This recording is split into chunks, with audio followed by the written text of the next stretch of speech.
We're live. Hello. Hello. Okay, lighting's a bit better. You get close to the camera. He has a lot more experience doing this There than we I go. do. That's better.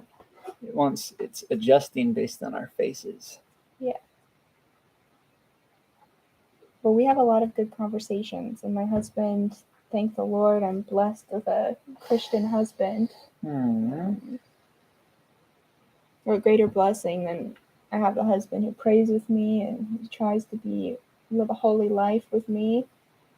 You know, we're committed. Yeah, that's what I say about her all the time. Uh, I'm lucky I have a wife that's committed, mhm. because I can't imagine what it would be like if I had to fight against the pricks. Yeah, that's That would an be old so English tough. term. You guys know what I mean. Not everyone knows what you mean. Okay, Jesus said that to Paul when Paul was converted. He said, "I have to, I'm kicking against the pricks," which is, like the pokey things, right? Mm-hmm. And It's so, not the modern day use of the word where it's like a cuss word or an insult towards the person. right. That's If you not don't what he's know, saying. a prick wasn't always an insult. Mm-hmm. It's a descriptive word. So, Mm-hmm. anyways, yeah, no, I can't imagine being unequally yoked. Yeah. That would be terrible. So Jamie's giving me praise right now, but no, I think about it all the time whenever I'm with her. I'm just so thankful that I don't have to fight against the world in my own house. Oh yeah. We have our worldly issues, each one of us, but like we're both seeking the Spirit continually, and we're both trying to help each other get there. So if there is a fleshly conviction that Jamie sees in me or I see in her, we can talk about it, and we're not bound by the sin. We're not like hating each other because we need help. Maybe at the moment we're like, don't tell me to do anything. But later on, since we're always seeking the Spirit, it's like Mm-hmm.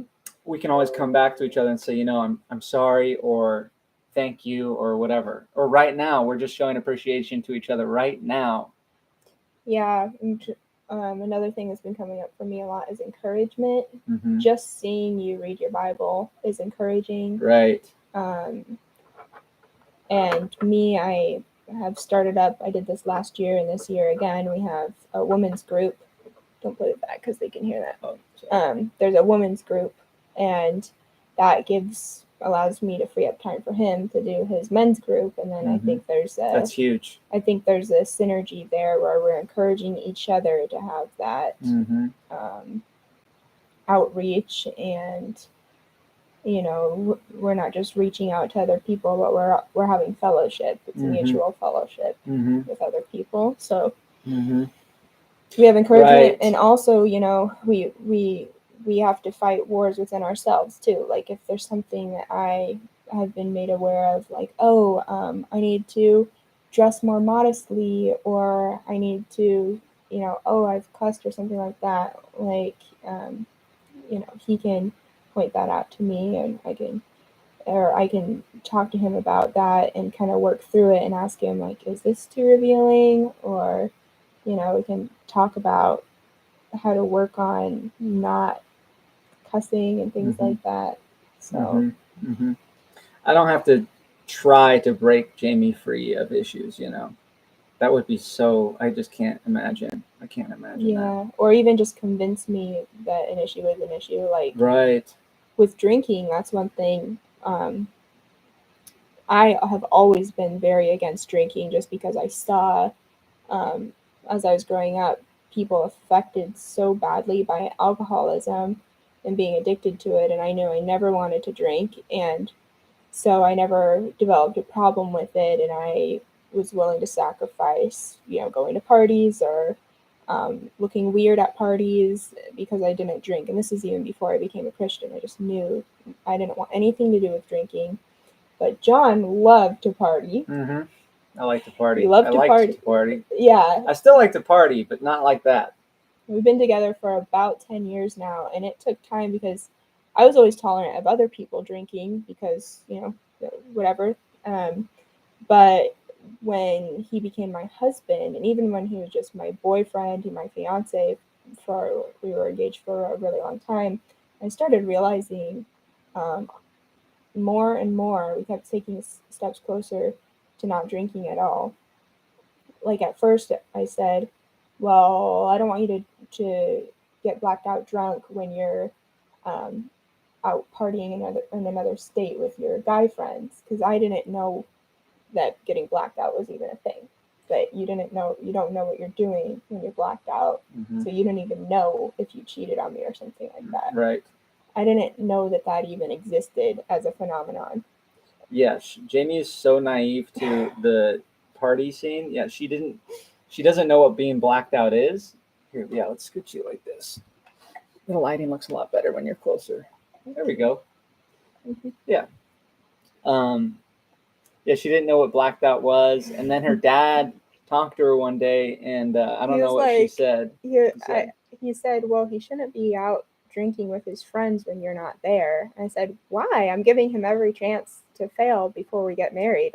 If he cheats on me, then great." And he said, "Well, if he did cheat on you, he wouldn't know if he's getting blacked out." I said, "What are you talking about?" It just totally blew my mind that was even a thing. So I thought, why would anyone do that? Why would anyone give up their sobriety to that extent? Like, what if that's just dangerous. Not just because you might cheat or something, but like, that's just dangerous. So. Yeah, anything could happen. Yeah. So Jamie was blessed with not ever having the desire to like get hammered and blacked out. And we have our kids calling us down right now. We're going to cut this. Yeah, I guess you can go see them, and I'll finish the story. Well, okay. You better get Daniel before he comes up here. All right. Well, he can come up and sit on our lap. No, I don't want him on the video though. So, anyways, yeah. So little by little over the years, I was like, well, I don't want you to have more than 2 drinks then when you're out with your friends. And then I realized he was someone who, if he has 1 drink, he's going to have 2. And if he has 2, then he's going to have an infinite amount. He's going to have, go to possibly blackout phase. So I realized that wasn't a good solution. And I started realizing actually the friends that he's around when he's getting drunk like that don't have his best interests in mind. They aren't real friends. They want to see him. They might not be aware of it, but when you're not a Christian, you don't understand. They want to destroy him. It's a spiritual battle. It makes it so that he can be weakened to sin. When you get drunk, you're under the influence, and it's not under the influence of God. It's under the influence of something else, and you're giving your mind away, your will away, in a sense. Now, I don't have a lot of experience with drinking, so that's as much as I'll say on that. But I do know that, when you're drunk, you end up harming other people. So then we said, okay, well, only alcohol if you're at home with your friends, and then he would have like a beer or 2 every day, and then I thought, that's how people become alcoholics, and I just don't like the smell of it on someone's breath because, like I said, as I was growing up, I had experiences, and just even the smell of it being on somebody's breath, like, makes me gag, and it's intolerable.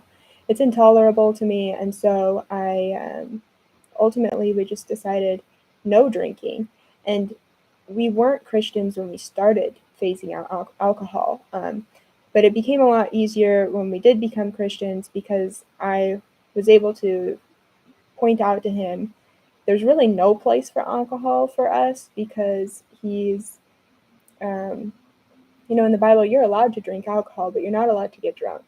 And when I say not allowed, the Bible is just telling us, not just telling us, but it's not that we're not allowed to do it, and that's the only reason that we don't do it. But God is giving us basically a manual for life. He's saying, look, if you get drunk, that's not going to go well for you. Getting drunk is going, it basically, I discerned this as a kid. I saw, oh, people who get drunk, their lives are all messed up. And you can trace it back to drinking most of the time, if they have, drinking in their life. So anyway, I just pointed out to John, like, we probably shouldn't have alcohol in our lives at all, because you're not supposed to get drunk ever.